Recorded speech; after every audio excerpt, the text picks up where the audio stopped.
Hello my fellow gamer, it's Griffin here and welcome to another POE 2 video. Today I'm happy to share with you my Amazon Ice Strike build that so far is shredding the game. Just finished the campaign, started mapping, and we're about to transition into yellow maps. So far feels very strong with a lot of potential to grow even stronger with investment into defenses and proper gear. Before the patch 0.2.0, we used to have screen-wide icy explosions with one button due to the interaction between Herald of Ice, Herald of Thunder, Shattering Palm, and also by investing into AoE. In 0.2.0 Dawn of the Hunt, these interactions have been addressed and they no longer work like that. But how do we get these chain icy explosions if the interactions between these skills mentioned earlier no longer work? GGG mentioned that they want to focus on meaningful combat and combinations between skills, and that's definitely the case here. Instead of fighting one pack of monsters at a time, we aggro them by placing frost bombs. When they are packed nice and tight, we dash in with Shattering Palm and then follow up with Ice Strike and Tempest Bell. The coating of ice from Shattering Palm with the pulsating effect from Frost Bomb can be triggered by an attack, in this case Tempest Bell, Ice Strike or both, creating this ripple effect of icy explosions. If enough group of monsters are packed together, we can still get screen-wide icy explosions, but we need to work on that combo mentioned earlier, not just one button explosion prior to Dawn of the Hunt. It is very satisfying and fun playstyle that can clear a pack of monsters even off screen. While we aggro these enemies, our character must have good defensive layers so it can sustain damage while getting ready to detonate an entire group of monsters.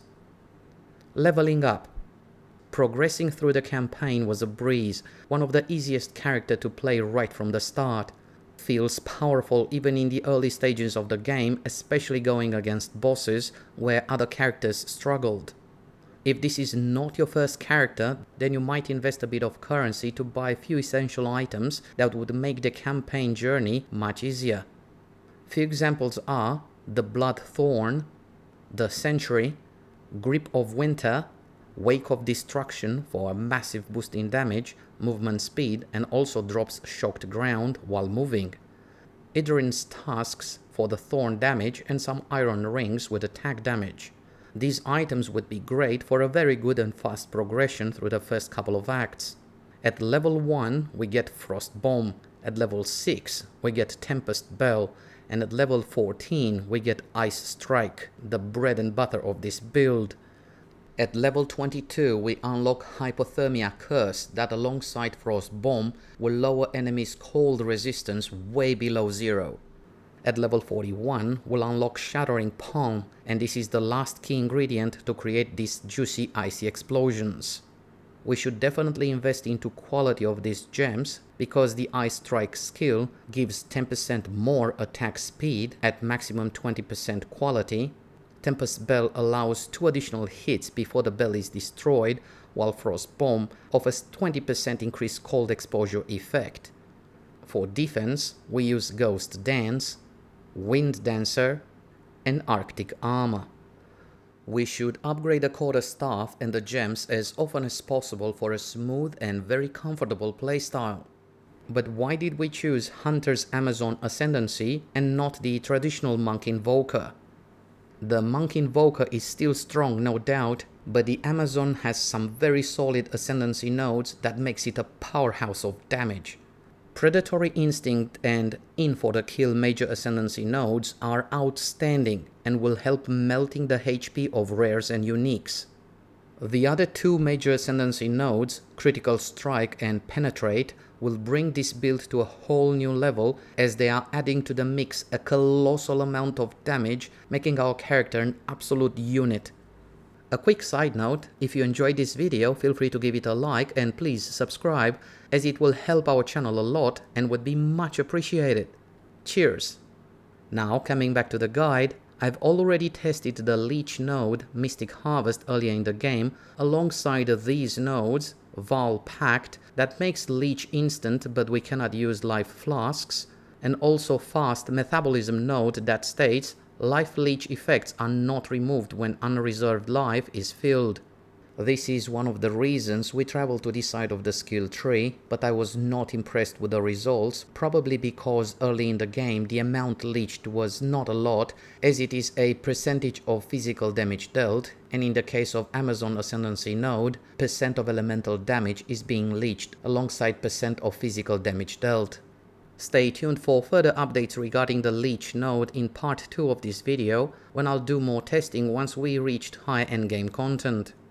That being said, there are some very juicy damage nodes like Crushing Judgment, Authority, Thrill of Battle and Giant Slayer, great nodes that shouldn't be overlooked.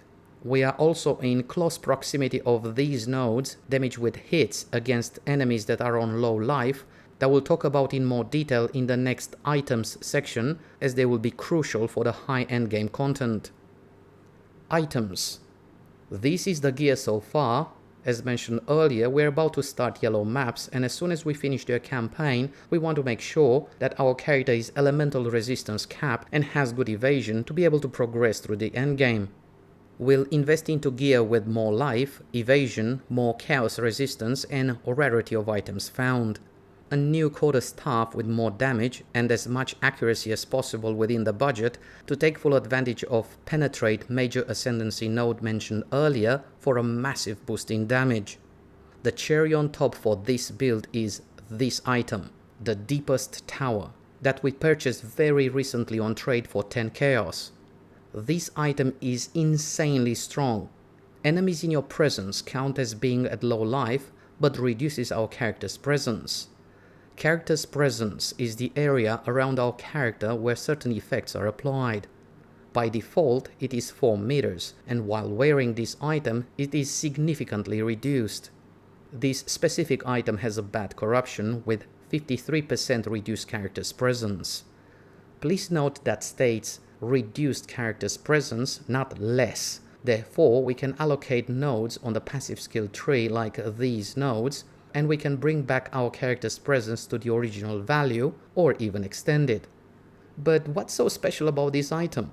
I'm happy you asked. We can add Execute as a 5th support gem for 50% more damage, and also we can allocate these nodes on the skill tree for a colossal value of, wait for it, 420% increased damage against enemies on low life, and the damage against them it is lucky, meaning each hit is rolled twice and the higher value it is applied.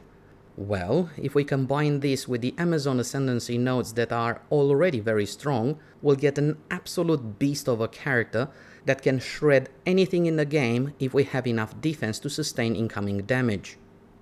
So far, this is the passive skill tree, but we'll have a major respec, and we are aiming for this skill tree now that we have the Deepest Tower item. I'm already working on part 2 of this video, when we'll run red tier maps and late endgame content, so stay tuned for that. And for now, this concludes our look at the Amazon Ice Strike build. I hope you enjoyed this video and found it useful. If you have any questions, feel free to share your thoughts in the comment section below.